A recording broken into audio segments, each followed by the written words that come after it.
de ellos. Y para empezar, vemos el glosofaringio, ¿verdad?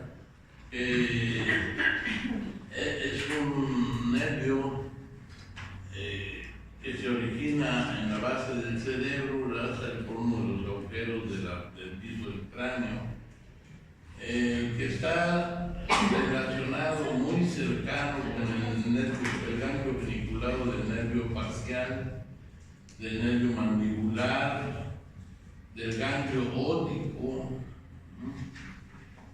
de la glándula parótida, la conecta a la glándula parótida, que también está cercano al glosofaringio, y bueno, tiene una irrigación muy importante en cuanto a algunas funciones específicas.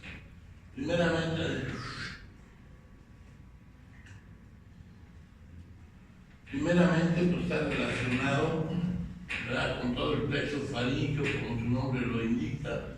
Este glosofaringio inerva parte de la lengua y la faringe, pero está muy cercano también a este punto que se llama el seno carotidio, ¿verdad?, que está en la bifurcación de las carótidas, donde sale la carótida primitiva y las dos carótidas, tanto externa como interna. Y en este seno carotidio es donde están unos receptores que están midiendo la frecuencia cardíaca, o sea, la frecuencia con la que está circulando la sangre y la presión que lleva a esta circulación. De tal manera que este seno carotidio se va a interconectar de manera interesante y rápida a esta zona del bulbo cefalorraquídeo, y a donde le va a informar cómo está la presión, cómo está la frecuencia cardíaca, y por ende, además, funciona como un oxímetro, le va a decir a este bulbo cómo está la oxigenación general, cómo está circulando el oxígeno en la sangre arterial. De tal manera que ante cambios bruscos o ante necesidades específicas del organismo, en donde requiramos más oxigenación, aumentar nuestra frecuencia y aumentar o bajar nuestra presión, este seno carotidio le va a informar al bulbo cefalorraquídeo cómo está, para que el bulbo de manera inmediata haga las correcciones necesarias y ya sea que se nos suba o se nos baje la presión de manera normal y fisiológica, de que aumente o desacelere la frecuencia cardíaca activando a la vía simpática o parasimpática, es decir, echándole noradrenalina o acetilcolina para que el corazón aumente o disminuya la fuerza y la frecuencia de contracción, y con ello también se regule la presión y mejore la oxigenación. A manera de ejemplo, si de repente estamos así tranquilos, ¿no?, y suena la alerta sísmica y nos salimos de aquí, tenemos que bajar rápido corriendo las escaleras, se activa nuestro simpático, y nuestro organismo propio, que está corriendo hacia afuera, pues le va a decir a este seno carotidio, ¿verdad?, del cuerpo carotidio, le va a decir que necesitamos mayor cantidad de flujo de oxígeno, que necesitamos una mayor circulación, aumentando la cantidad de sangre que esté circulando por nuestro organismo, y que necesitamos quizá un poquito más de presión arterial. Con esto, pues, el bulbo manda la información al sistema simpático, se libera noradrenalina, y entonces va a hacer varios efectos. Uno, va abriendo las vías respiratorias, ¿verdad?, va a producir una broncodilatación para que a cada respiración nos entre más aire. Va a contraer un poco las arterias y las arteriolas para que la presión se eleve un poco, ¿verdad?, y tengamos mayor flujo sanguíneo. va a activar el corazón aumentando su frecuencia cardíaca y entrando con mayor cantidad de aire y acelerando un poco la circulación, pues vamos a tener una mejor saturación de oxígeno en todas nuestras células que nos están exigiendo esta calidad de sangre y de oxígeno y de nutrientes, incluso ante una emergencia que estamos haciendo un ejercicio abrupto. ¿Vamos? ¿O voy rápido? ¿Sí queda? En cambio, si estamos tranquilos, llegamos de la clase, nos sentamos en un sillón, nos ponemos a ver la tele, ¿verdad? Pues el seno carotídeo captura que estamos tranquilos, que no estamos haciendo ninguna actividad, estamos en reposo. Entonces activa el parasimpático, manda acetilcolina, nos abre las vías sanguíneas, nos las dilata un poco para que la sangre fluya más tranquilamente. Con esto, si estamos con una buena respiración y demás, tenemos una saturación de oxígeno adecuada y finalmente pues, el corazón está latiendo a una frecuencia cardíaca más suave.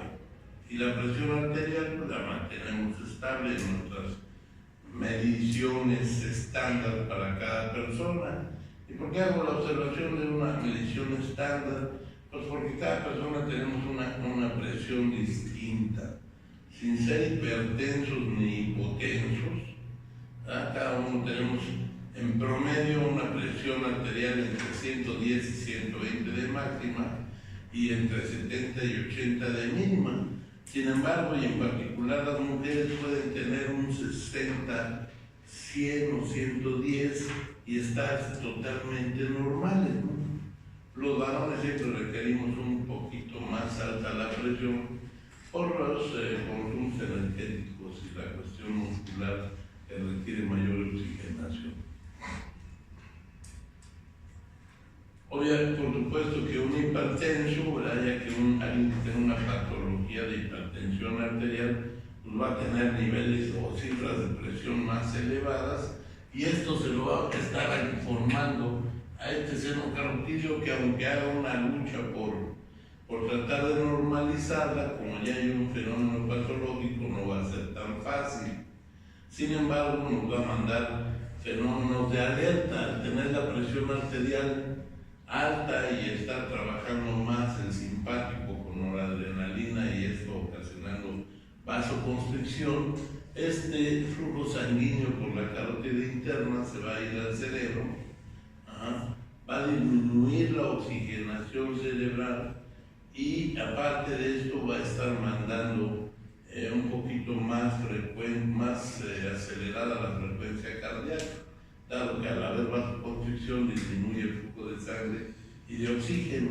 Y esto se va a traducir en cefalea, ¿verdad? Un poquito de dolor de cabeza y la sensación de pulsaciones en la cabeza. Por eso el hipertenso siente que la cabeza le pulsa, ¿verdad? Siente los latidos cardíacos y tiene dolor de cabeza ante una subida de presión arterial.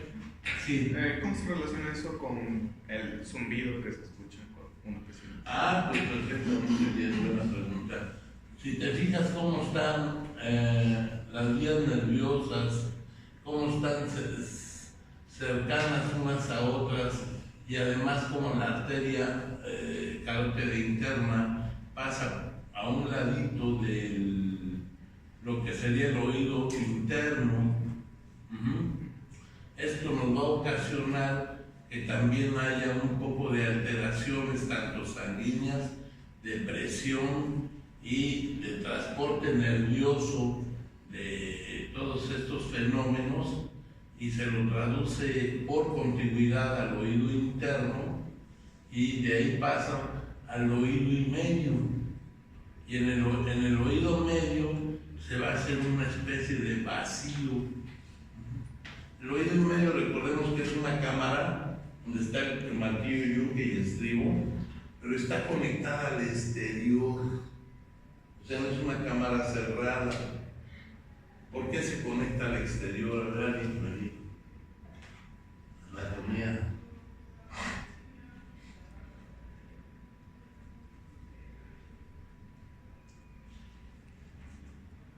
¿Nadie? ¿Para qué sirve la trompa de Eustaquio? Para la presión de aire dentro y fuera del... Para mantener una presión estable del oído medio con la presión atmosférica. ¿Y a dónde drena o a dónde se abre la trompa de Eustaquio? O sea, llega al oído medio, pero ¿a dónde se abre? ¿Por qué hablamos de que está conectada al exterior? A la faringe. Por ahí, más preciso.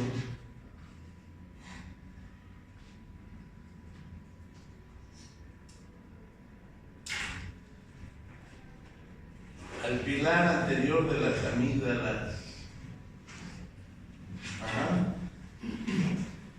O sea que nos baja del oído y va a dar aquí adelante de la angina, adelante de la amígdala. Y entonces por esas razones que pues mantenemos conexión con el exterior, porque estamos hablando, estamos respirando y demás, y entonces el aire fluye a través de la trompa de Eustaquio.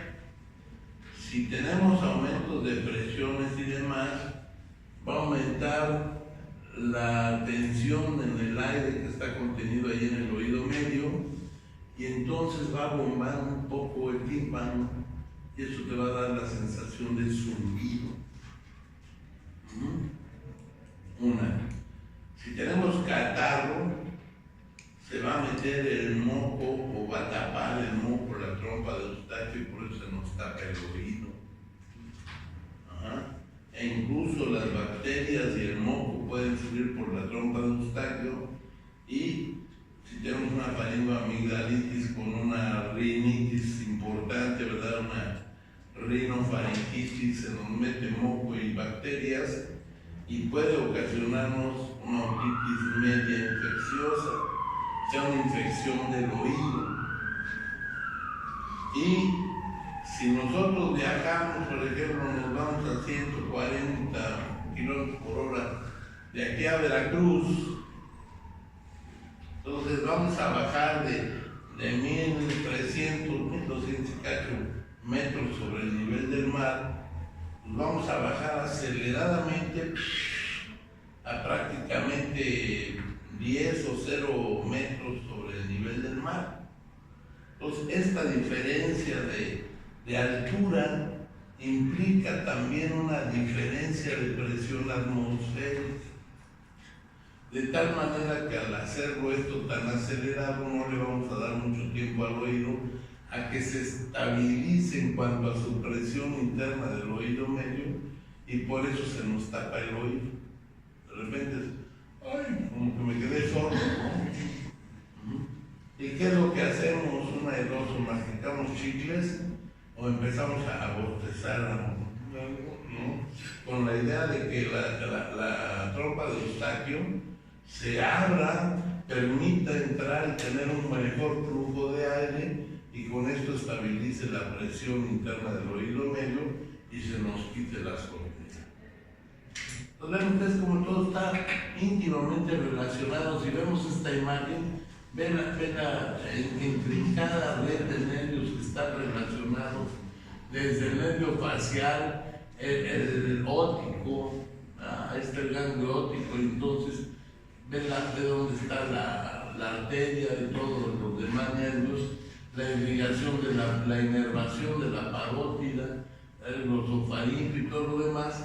Así que lo que le pasa a una vía o a un nervio puede ocasionar un síntoma o un detalle, ¿no? Un signo en otros órganos, aunque no estén inervados por esa vía nerviosa, o incluso irrigados por una arteria de otro sitio donde está habiendo un cambio importante o una patología. Entonces se refleja. ¿Sí quedó entendido? Sí. Bien. ¿Quedó comprendido?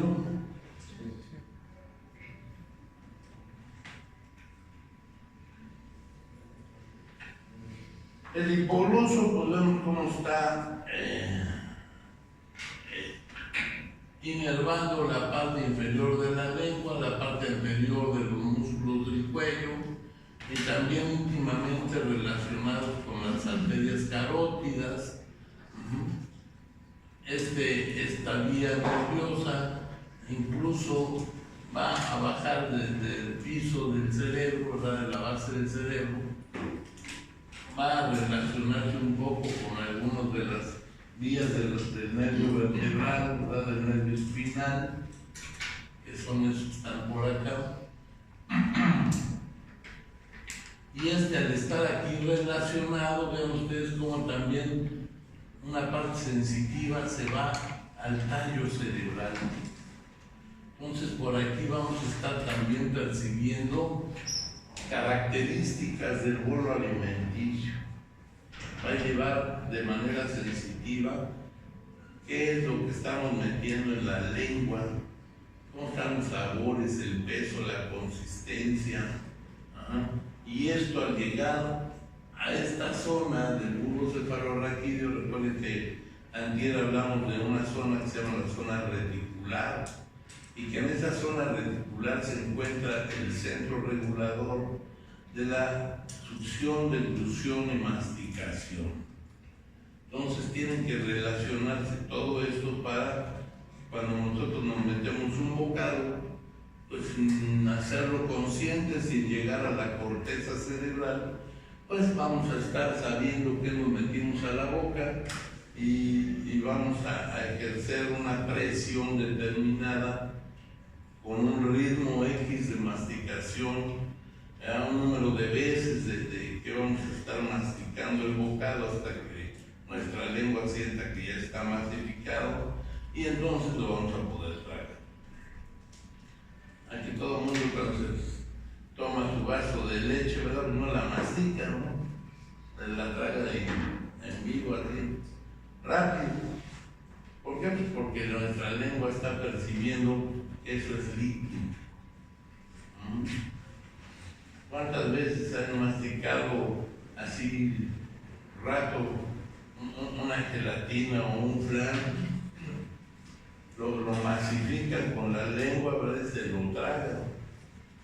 Pero si se pone un pedazo de costilla, pues ahí van a estar rumiándolo un poco, ¿verdad?, hasta que destruyamos todas las fibras y la podamos tragar sin ahogar.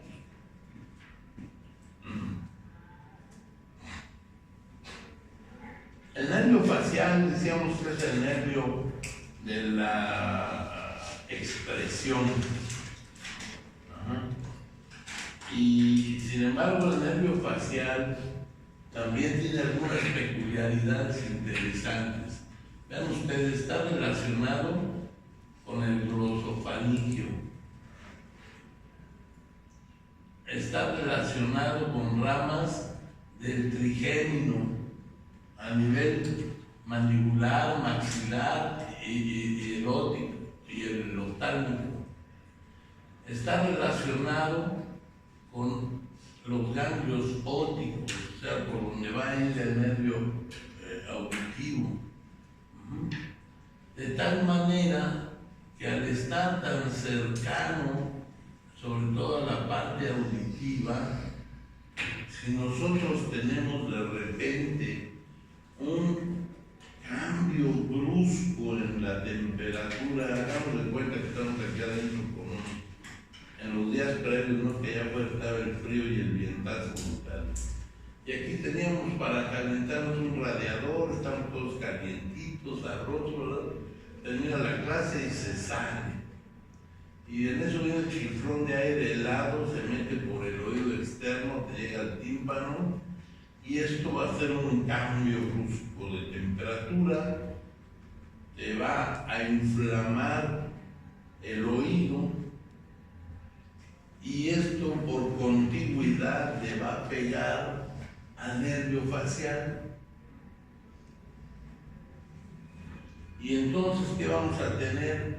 Pues el oído vamos a sentir así como que hay como un zumbido, una cosa intensa por el cambio de temperatura, pero ese cambio brusco va a inflamar al nervio facial y nos va a ocasionar una parálisis facial. Así que eso de que, ay, se lo enchecó la boca porque tiene un coraje, ¿verdad? Porque se peleó con la novia y de tanto berrinche que hizo se lo enchuecó y demás, no es tan real, ¿no? La realidad son cambios atmosféricos, cambios que están relacionados con el oído medio, y esto va a ocasionar una otitis infecciosa, también puede ocasionar por sí sola una inflamación del nervio, y el nervio se va a ocasionar una parálisis facial. ¿Y qué va a pasar? Al tener una parálisis, el nervio no va a trabajar y va a dejar de estar activando a toda la musculatura de la cara.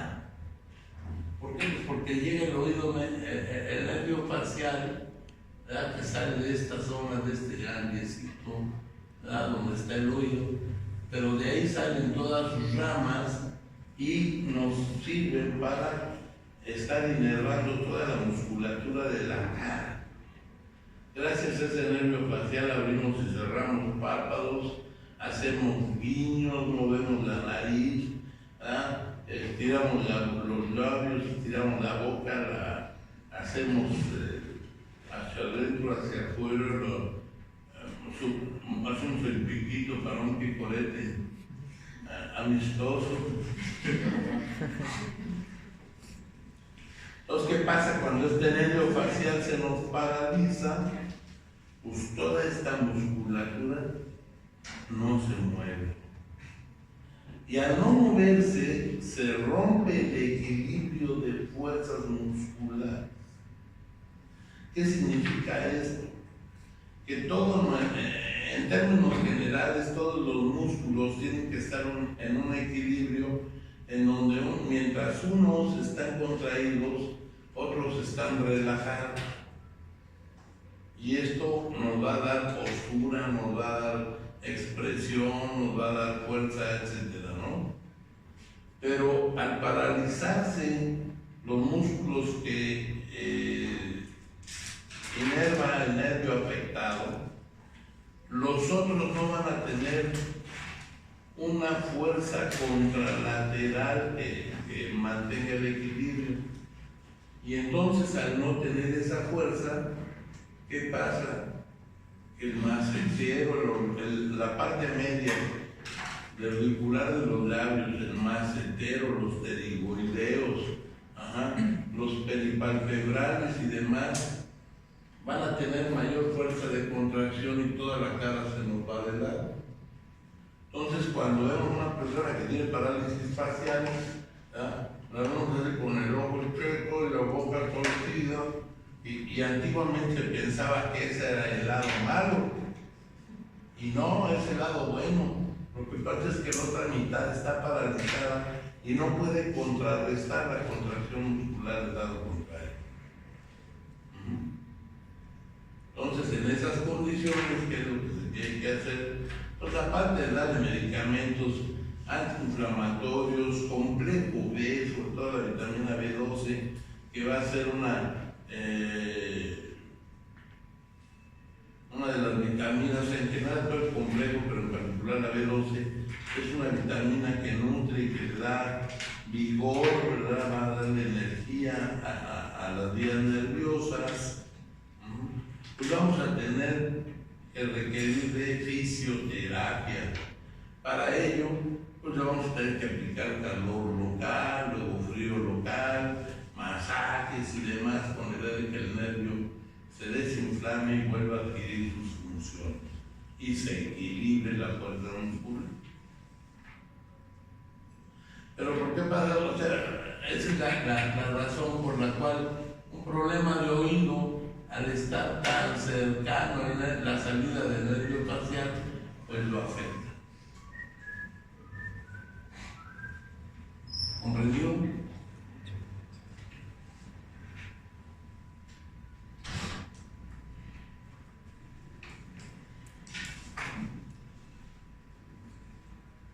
Bueno, aquí lo retomamos un poco, aquí ya no tan enredoso como en el esquema anterior. El esquema es muy bonito de Netter, pero bueno.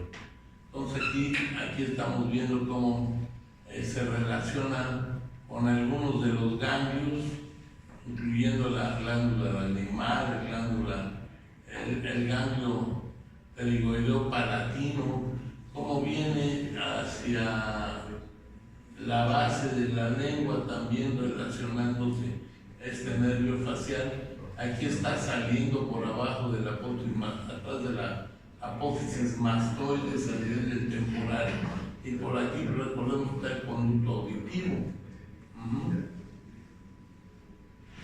Una vez que sale, pues manda todas las ramas a toda la parte de muscular facial, y esto es lo que nos ocasiona, o por esta razón es que se llama el nervio de la expresión o de la mímica. Y por supuesto también participa un poco en la relación de el sentido del gusto. Al estar tan cercano al glosofaringio y al trigémino.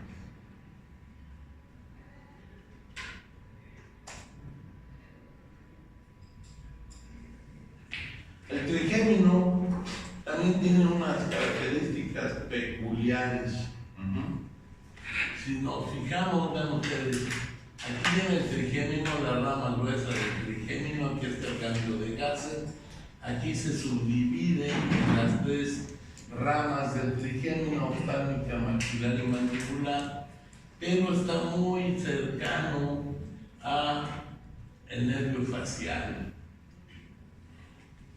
De tal manera que también un problema o una alteración a nivel de nervio trigémino puede afectarnos también al nervio facial. ¿Cómo se va a representar fundamentalmente esto? Es la base del tallo cerebral, ¿no? Esta parte. ¿Cómo se va a representar? Pues de repente, imaginemos que tenemos un segundo molar, o primer molar, con una caries bruta, ¿verdad? Tenemos un cajete ahí de caries, empieza a penetrar hacia el nervio del diente.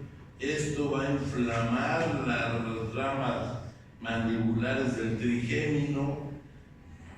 Esta inflamación se va a ir para arriba y no solamente nos va a doler después la muela y media mandíbula, sino nos empieza a doler toda la mejilla y hasta abajo del ojo y el cachete, ¿verdad? Que no lo podemos entender. ¿Por qué me está doliendo toda la cara? Pues por esta relación tan cercana de que si se inflama y todavía más la mandíbula, está muy cercana a la rama de salida del nervio facial. O sea, son nervios separados, sin embargo están por contigüidad interconectados y sus ganglios están muy cercanos unos de otros, ¿verdad? Que realmente esos potenciales de acción, esos brincos de corriente eléctrica se transmiten y se contagian de un nervio a otro.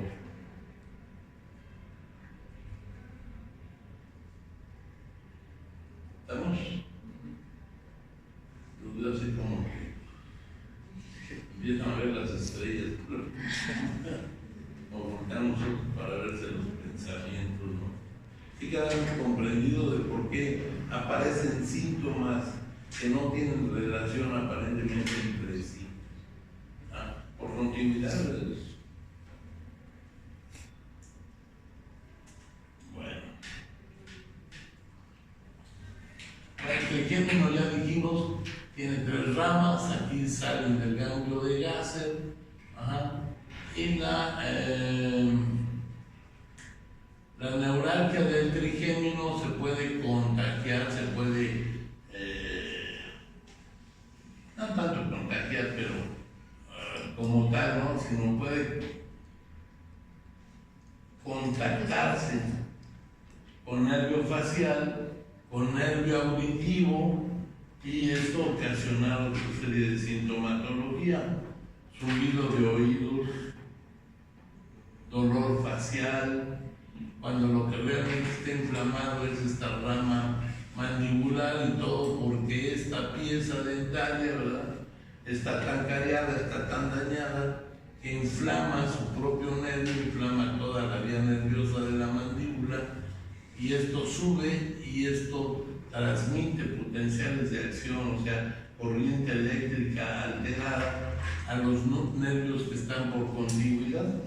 Entonces no solamente te duele la muela, te zumba el oído, te duele el oído, y además te duele la cara. Que agarró el facial al auditivo y todo a expensas de esta rama del trigémino. Las neuralgias faciales y demás se resuelven más o menos, no tan de manera. Además, recordemos que el facial es muy motor, entonces no causa tanta molestia o tanto dolor. Una parálisis facial, pues simplemente se te paraliza la cara, pero casi no te duele o no te duele. Pero el trigémino es muy sensitivo, entonces este ocasiona un dolor de los que llamamos en el ámbito doloroso un dolor exquisito, y exquisito no porque sea muy padre, no, sino porque es bruto, bárbaro. El dolor empieza a doler, a doler, a doler, y hay veces que ni los analgésicos comunes no les sirven para nada.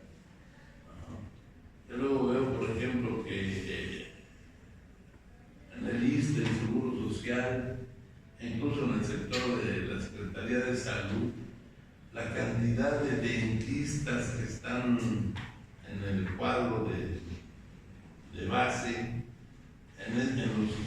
sobre todo en las clínicas y demás, son dentistas generales. No tienen contratos para especialistas, a excepción del SEM, ¿verdad?, donde sí hay especialidades odontológicas, hay odontopediatra, hay maxilofacial, hay ortodoncistas y demás, pero es el único que contrata a especialistas en la odontología. Todos los demás hospitales y clínicas y demás tienen a lo mucho dentistas generales, y con un cuadro básico de medicamentos tan bajo. ¿Qué pasa cuando un paciente llega a pedir de urgencia atención porque pues tiene un dolor facial con un dolor de muelas bruto, ¿verdad? Y el dolor de veras los hace llorar, es un dolor muy severo. Ahí le dan paracetamol, el paracetamol normal no le sirve ni para cóctel, ¿verdad? Nada, no le va a quitar el dolor. Un dolor neurálgico, una neuropatía es tan molesta que requiere de analgésicos muy potentes, generalmente algunos derivados de los opioides, como sería el caso del tramadol, o incluso la combinación de un opioide con un AINE, como es el ketorolaco. Entonces se combina el ketorolaco con tramadol y a medio se controla, ¿no? Y le tienes que mandar incluso también un relajante nervioso, un analgésico específico para vías nerviosas. Entonces, con este cóctel o esta combinación apenas se pudiera mejorar. Sin embargo, en la consulta de estas clínicas de nuestro sector salud, pues no se lo van a dar, porque además son medicamentos que indica el especialista y que no pueden ellos manejarlos de primera intención. Entonces, el pobre paciente se lo lleva el tranvía, ¿no? ¿Cómo terminan muchas veces estos pacientes con una neuralgia del trigémino refractaria o muy severa, y donde a pesar del tratamiento no mejora? Bueno, recordemos que aquí abajo, antes creo que mencionamos el agujero supraorbitario, ¿no? Para hacer la lobotomía. Bueno, aquí abajo acuérdense que hay otro agujero, el agujero infraorbitario, ¿sí? Es por donde incluso salen algunas ramas del facial. Bien, pues por ahí se mete una aguja larga, le llegan al ganglio de láser y ahí le instilan, le inyectan un anestésico local con corticoide. Entonces le meten dexametasona con gilocaína, adormecen al nervio, la cortisona lo va a desinflamar y a veces solamente con eso se puede quitar la neuralgia del trigémino. ¿Estamos?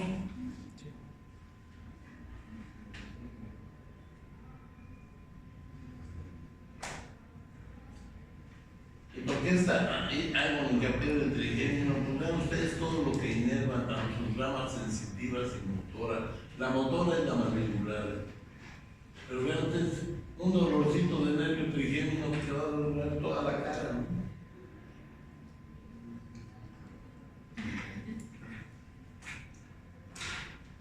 Es otra imagen, de tal manera que ahí donde dice los puntos de disparo del trigémino son los sitios a donde se puede infiltrar o meter algún anestésico o algún desinflamatorio para controlar la inflamación y quitar el dolor. Y bueno, pues ese trigémino es el que nos da la sensibilidad. En la rama maxilar nos da toda la sensibilidad aquí del pómulo, mejillas y de todas las piezas dentarias maxilares. La rama mandibular pues inerva toda la mandíbula y todas las piezas dentarias y los músculos adyacentes. Y la rama oftálmica pues agarra la nariz, párpados y parte toda la frente. Y como son sensitivos, pues gracias a ese trigémino nos permite sentir todo lo que nos pasa a estos niveles de la cara. Bien.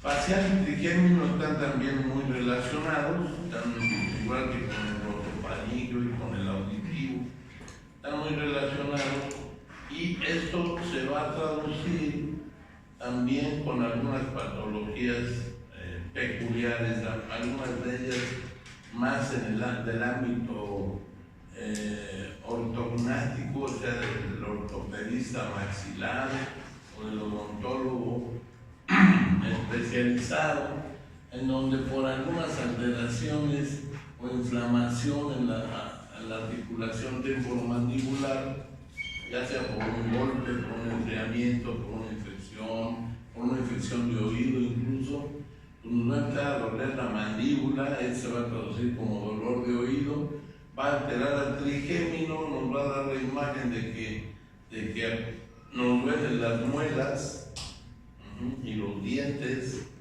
y pues, empieza también a darnos dolor de cara y a veces se palea. Y todo eso porque están interconectados, como ya lo vimos, están no interconectados, pero sí relacionados, están cercanos unos a otros.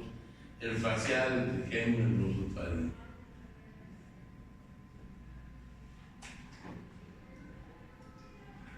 Ahí están las tres ramas del trigémino, cómo se distribuyen, cómo agarran todas las partes musculares, óseas y las piezas dentarias, sobre todo mandíbula y maxilar, cómo se van hacia arriba, hacia los párpados, hacia la frente.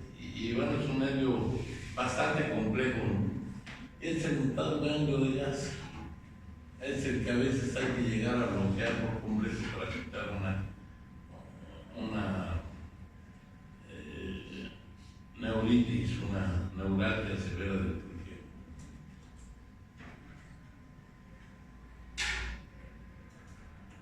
Bien, es el mismo más o menos. Vean ustedes todas las interrelaciones con las vías nerviosas. Finalmente, pues todas van a ir a parar al tallo cerebral y de ahí se van a meter al cerebro. Los trigémenos son facial, los ofaringios son ellos muy importantes.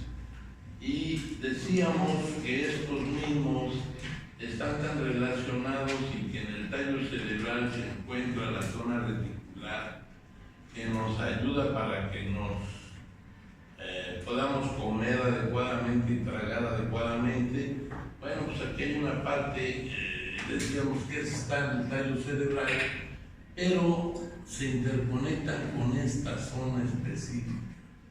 Decíamos que está por la parte interna del lóbulo temporal. Esta parte que llamamos la amígdala, en este pedacito, es donde está una gran cantidad de neuronas que tienen toda la información para prácticamente coordinar y dar las órdenes para tener una adecuada succión, deglución y masticación. Y como además está tan relacionado con el glosofaringio, va a ayudar a que cada bocado, cada vez que masticamos o que succionemos y traguemos, la valécula de la epiglotis se cierre, tapando la entrada a la tráquea para que el bocado pase por el esófago se abra y se vaya al tubo digestivo.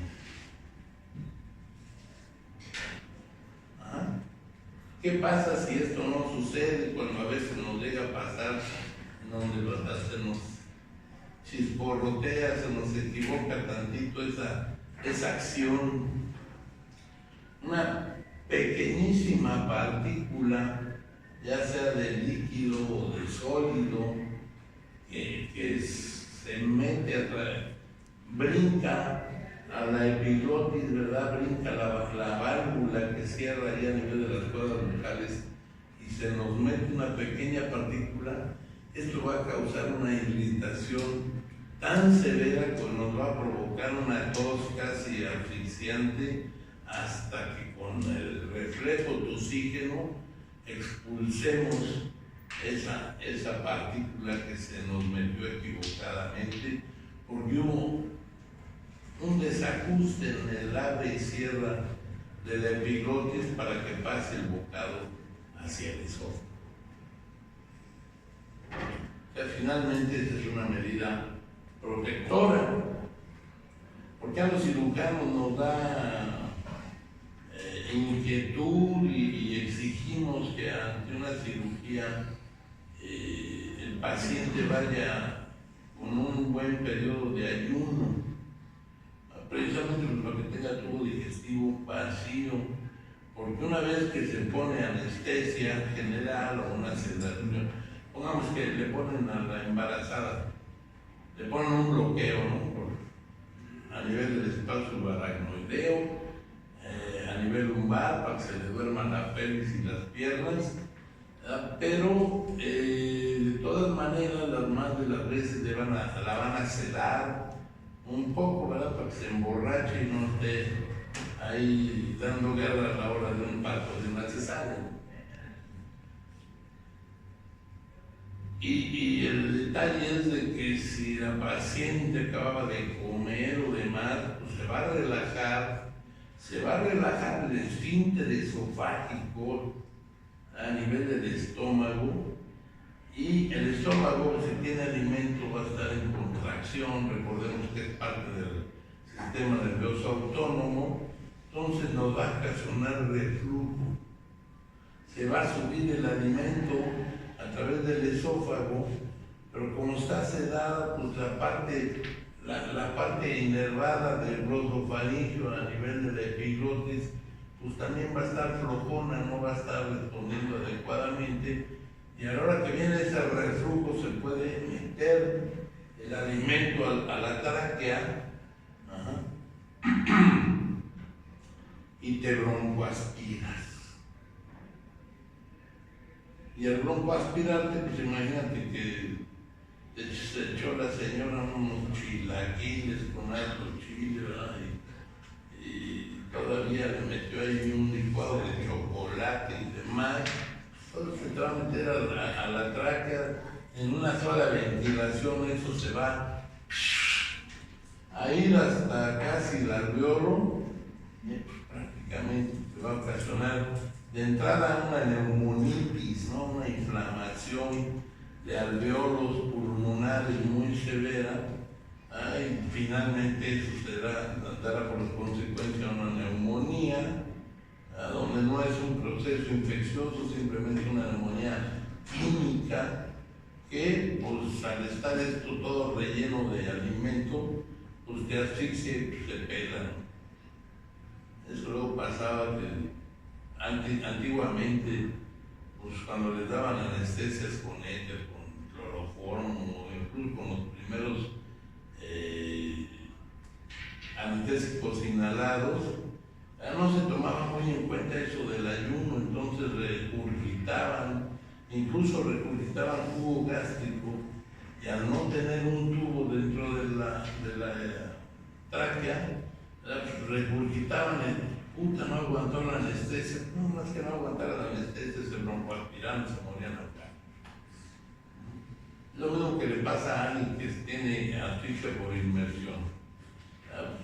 Se mete en malta, empieza a ahogarse, aguanta la respiración hasta que la saturación de dióxido de carbono le avisa al cerebro, respira porque me estoy ahogando, me estoy intoxicando, y pues aunque estés en el agua jalas aire de manera refleja y tus pulmones se llenan de agua salada, ¿no? Gelas aire. ¿Ok? Entonces, esta amígdala es la encargada de prácticamente tener una buena el inicio de la digestión a nivel de la ingesta, la deglución, la masticación y la succión.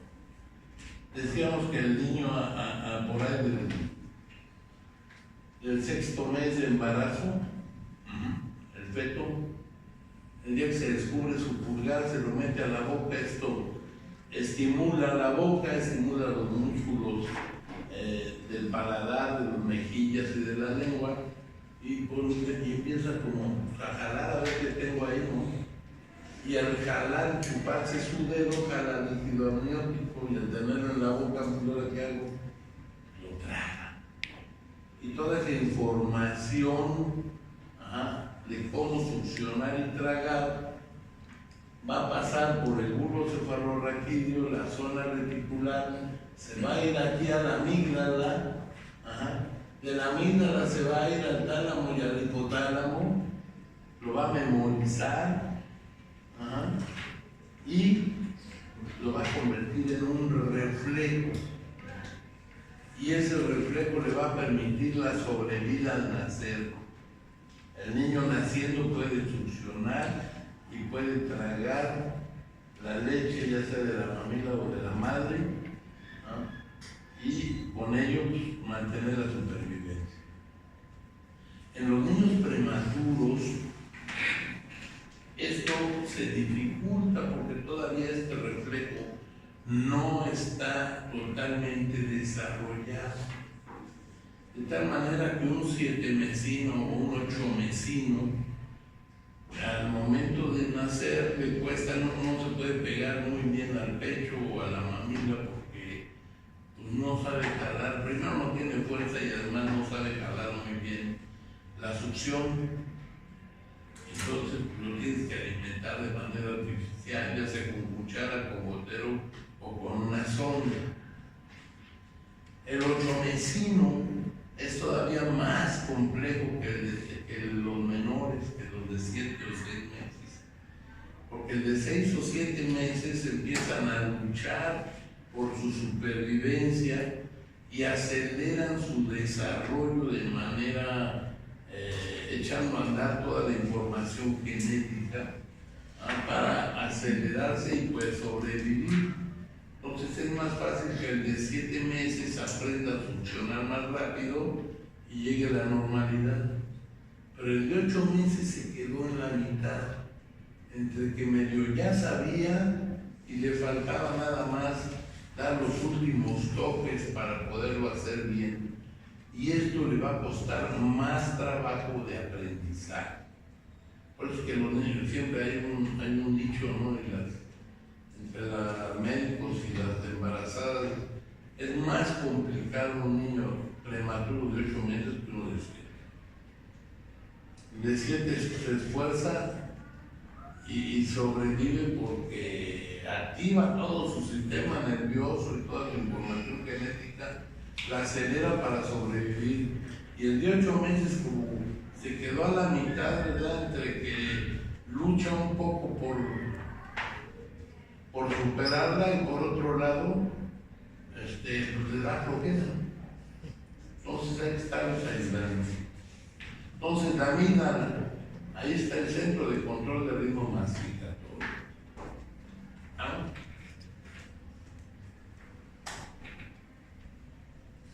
Esta es la dichosa zona reticular del tallo cerebral del bulbo cefalorraquídeo.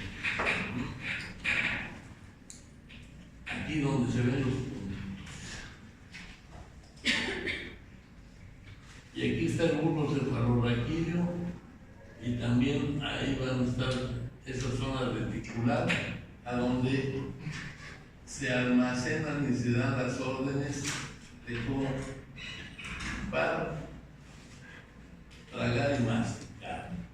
Pero están muy pegaditos al mismo tiempo. Vean ustedes, por ahí pasa el nervio oculomotor, pasa cercano también a la hora de que manda las vías nerviosas al nervio óptico, se conecta al hipotálamo, toda esta información. Y bueno, pues ¿qué va a estar? ¿Por qué tiene trascendencia todo esto y todas las cercanías con otras vías nerviosas, incluyendo el glosofaringio? ¿Vale? Porque algunos sabores y algunas cosas irritantes, de manera, de repente les digo, no me explico por qué pasa, ¿verdad? Pero algunas cosas irritantes se van a activar o van a estimular otras vías nerviosas y nos van a ocasionar otros síntomas o otros signos clínicos.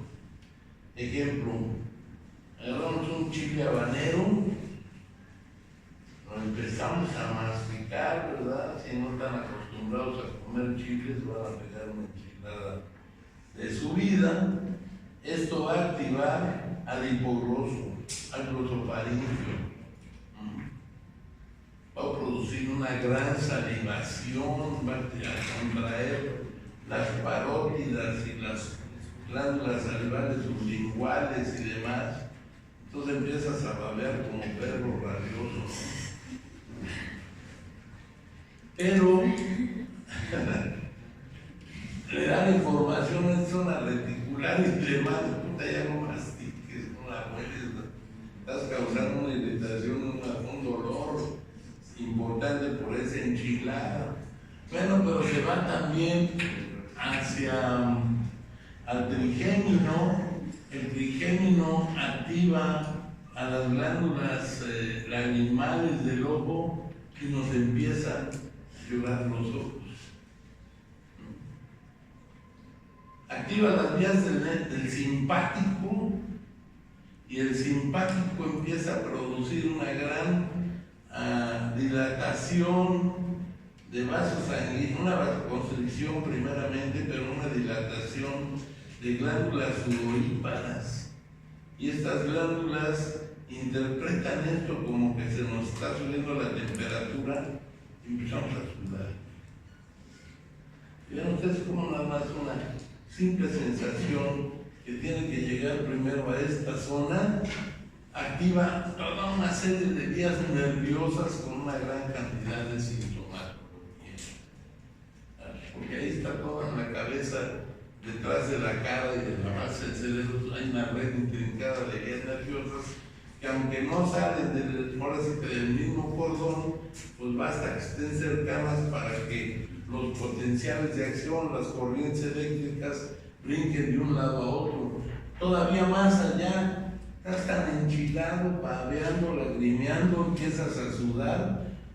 Pero como está subiendo por el trigémino y por el facial, estimula el nervio auditivo. Y entonces, ¿qué pasa en el nervio auditivo? Primeramente, como ya estás aliviando tanto, las trompas de los tactos se contraen. Esto hace que retengas aire en la cámara del oído medio y el nervio auditivo también se irrita y te empiezan a zumbar los oídos. Sí, claro, es todo este fenómeno fisiológico, nada más con una masticada de chile habanero.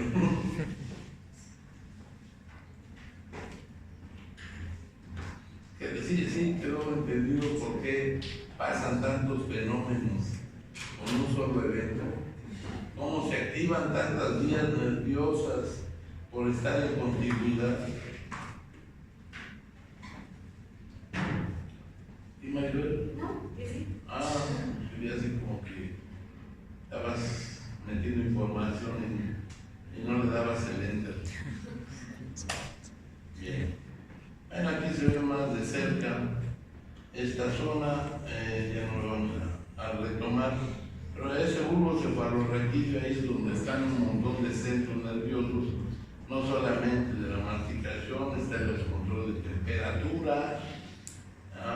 Ahí también llega la información a través de las vías sanguíneas, de las arterias carótidas, y dice que tu sangre está a tal temperatura, y entonces este centro regulador de la temperatura le va a avisar al hipotálamo y al tálamo, y el tálamo va a decir, bueno, pues vamos a activar a vías simpáticas y parasimpáticas para que empieces a eliminar calor, porque tienes calentura, empieces a eliminar calor de manera fisiológica. ¿Qué va a hacer? Activando al simpático cuando tenemos aumento de fiebre. Bueno, pues simplemente no va a erizar los pelos como cuando hacemos frío, ¿verdad? Porque ese erizamiento de vellosidades es para retener calor, sino va a abrir las glándulas sudoríparas para que empieces a sudar y ese sudor nos refresca. Vamos a respirar más rápido para que estemos sacando vapor de agua proveniente de la hematosis, ¿verdad? A nivel alveolar, estemos sacando vapor de agua caliente, ¿no? A veces por eso hasta nuestro vaho se siente caliente cuando tenemos calentura. Nos va a hacer sudar, va a aumentar la frecuencia cardíaca para que la sangre circule con mayor rapidez y esto vaya enfriando a todo el organismo, ¿verdad? Y sacando el calor. Y todo eso va a estar regulado por esta zona de control de temperatura del bulbo cefalorraquídeo. Ya mencionamos el centro de control, ¿verdad? O los sensores para presión arterial, para frecuencia respiratoria y para frecuencia cardíaca. Todo eso se encuentra en este pequeño órgano, en esta pequeña estructura anatómica.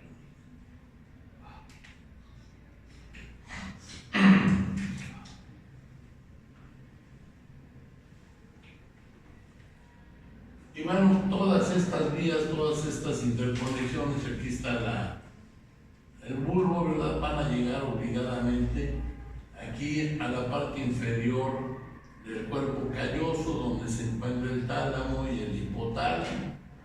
Y al activarse el hipotálamo, pues también va a activar a la hipófisis con liberación de algunas hormonas específicas, particularmente en casos de fiebre, en caso de alguna patología importante, pues del bulbo se va a llegar al tálamo, al hipotálamo. Esto estimula la hipófisis va a estar mandando información a la tiroides para que la tiroides esté produciendo hormonas tiroideas y esto empieza a regular también el metabolismo. Y a nivel del metabolismo estemos consumiendo proteínas, vitaminas y demás, y lo estemos gastando o lo estemos quemando a través del ciclo de Krebs, produciendo energía y liberando calor y agua.